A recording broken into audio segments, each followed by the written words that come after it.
Long before Platte County history was chronicled, the 11,000 acres on which the Kansas City International Airport is situated and the surrounding area was inhabited by tribal people.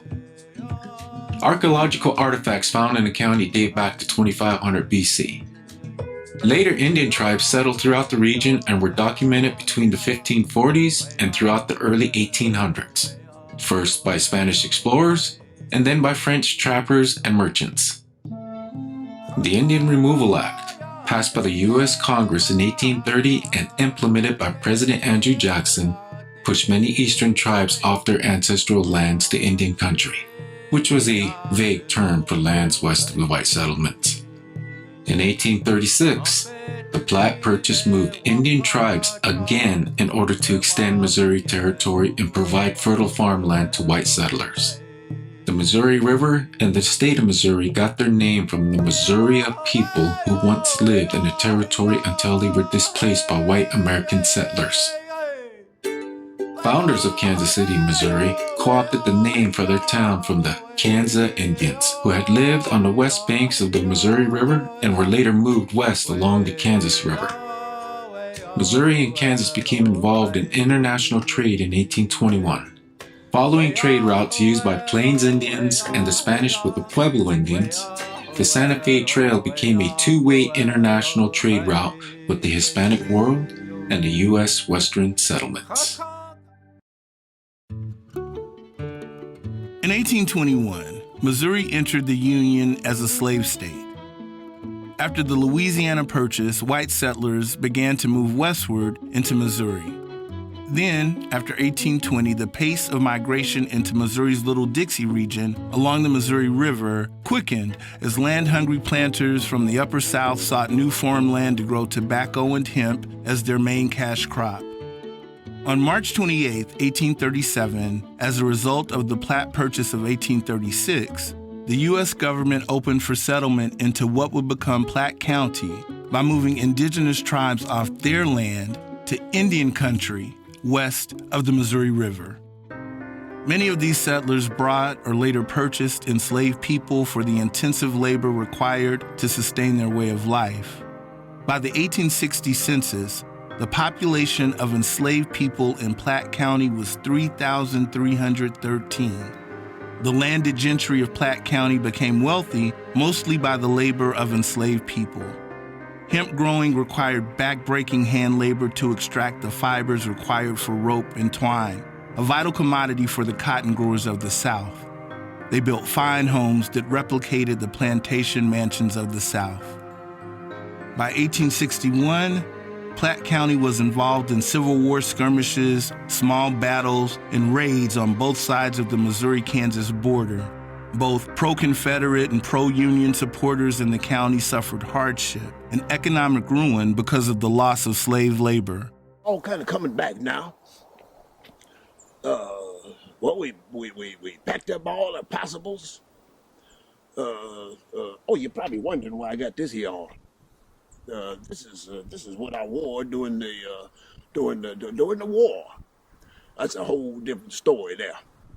Well, we packed all the possibles up, got as warm as we could. This is February of 1862. There's about 11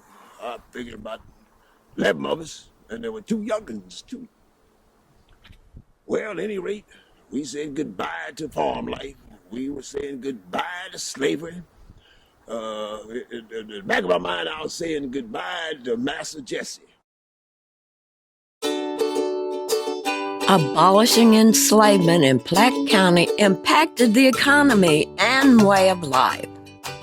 Formerly enslaved people used their agricultural, blacksmithing, mechanical, and other marketable skills to sustain their own lives and build thriving Platte County communities. Lives of formerly enslaved people continued to be plagued with the violence of slave ordinances, peonage, lynchings, Jim Crow, discrimination, and segregation. Segregated schools were built for children of formerly enslaved people. Banneker School in Parkville, Dunbar School in Platte City, Weston School for Colored Children later became Mary McLeod Bethune School.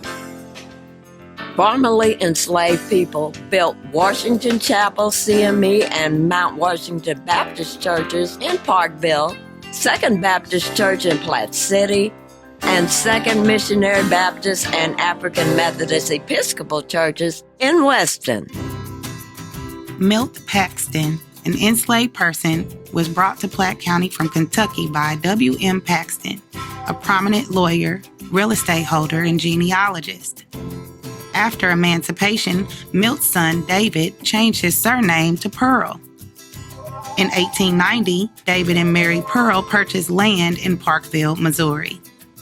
Ollie and his wife, Pearl Lee, farmed row crops and had one of the first threshing machines in Platte County and started a custom harvesting business.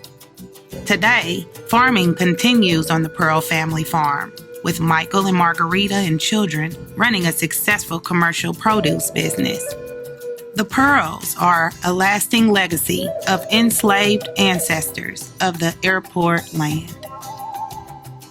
Bruce R. Watkins Sr. followed in the footsteps of his mother, Olivia Riley Watkins, a descendant of the huge plantation, a part of the airport land, and his stepfather, Theron B. Watkins, to civic prominence in the Kansas City region. Mrs. Olivia Watkins, a descendant of Fred Hughes and Mary Tolson, with her children Warren Sr., Laverne, and Bruce Sr., preserved the legacy of the Watkins brothers undertakers. Bruce Watkins Sr.'s civic engagement includes initiating the passage of public accommodations, serving 2 terms on the Kansas City City Council, a near win in his bid to become mayor, co-founder of Freedom Inc., and voting to approve building the KCI airport. The Bruce R. Watkins Cultural Heritage Center Museum is named in his honor thanks to Warren Watkins Jr., his nephew, and his son Bruce R. Watkins Jr. Mrs. Lucille S. Douglas, community leaders, and the Board of Aldermen in his hometown of Parkville named a park for Bruce Riley Watkins Sr.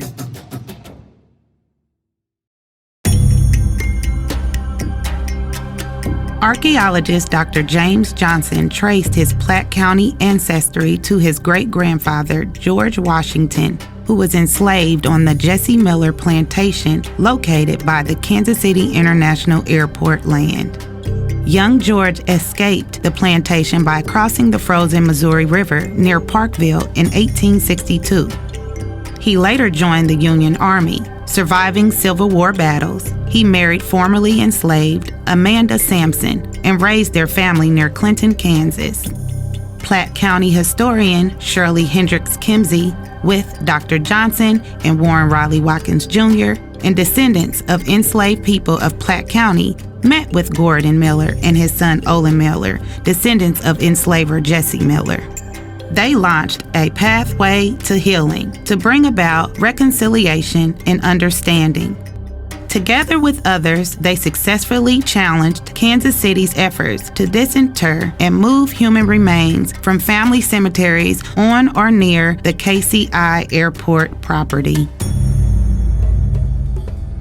On a mission to right a wrong, Carla and Bill Sutton raised funds for a single marker for 400 unidentified enslaved and free black souls buried in Laurel Hill Cemetery, erected January 20, 2020. Those who lie here are no longer forgotten, but recognized as valued community members, stated keynote speaker and noted jazz artist Angela Hagenbach. Her ancestors, including her third great-grandmother, Dinah Robinson, are commemorated thereon. In 1859, Dinah Robinson bought her and her family's freedom. Though they lie in unmarked graves, their legacy lives. Hagenbach founded Weston Historical Museum's new committee, the Black Ancestors Awareness Campaign. Back, and Weston citizens proposed naming the Weston City Park's main entrance, a lot Dinah purchased in 1860, in her honor. The resolution, signed by the City of Weston September 13, 2021, christened the entryway the Dinah Robinson Courtyard. the African American Monument and the Dinah Robinson Courtyard are featured among 30 sites on the Weston Black Heritage Walking and Driving Tour. Warren Riley Watkins Jr. and Bruce Riley Watkins Jr., descendants of the Hughes family, created the Watkins Foundation to establish an historic memorial to ancestors who occupied airport land. Frank Offutt and Thomas Levine are descendants of slave-holding farmers near the airport. Frank's grandfather, Judge George Offutt, facilitated the sale of some of the Platte County land, which became the KCI Airport. Councilman Bruce Riley Watkins Sr. was active in the approval of the construction of the original Kansas City International Airport. Hughes' descendant, Marion Olivia Watkins, preserves the Watkins Heritage Chapel legacy. Orly Watkins McKenzie and Warren Watkins III now lead the Watkins Foundation's efforts to continue the pathway to healing.